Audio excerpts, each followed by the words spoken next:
తూర్పుగోదావరి జిల్లా investigative news కి స్వాగతం. కాకినాడ జిల్లా తుని మండలం సిహెచ్ అగ్రహారంలో అయితే 2 సంవత్సరాల బాలిక జ్ఞానహి అయితే పామాయిల్ తోటలో అదృశ్యమైంది. దీనికి సంబంధించి పోలీసులు అయితే ఇప్పటికే భారీ బహుమతి అయితే ప్రకటించడం జరిగింది. పాప ఆచూకీ తెలిపిన వారికి అయితే ₹1,00,000 అయితే నగదు బహుమతి అయితే ప్రకటించింది. గ్రామస్తులు కానీ ఎవరైనా సరే చూసిన వారి పాప ఆచూకీ తెలిపిన వారికి అయితే ₹1,00,000 అక్షరాల ₹1,00,000 ఇవ్వడం అయితే జరుగుతుంది.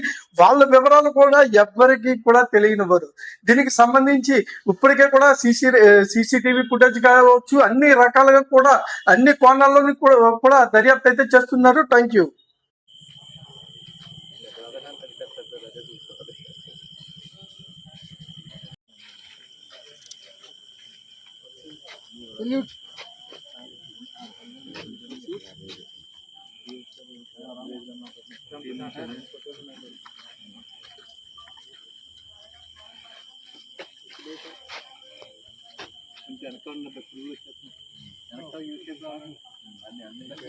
అన్ని టీంలు వచ్చాయి, అన్ని టీంలు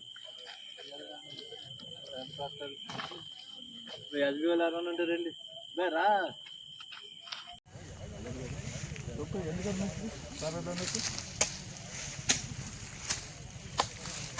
ఎలా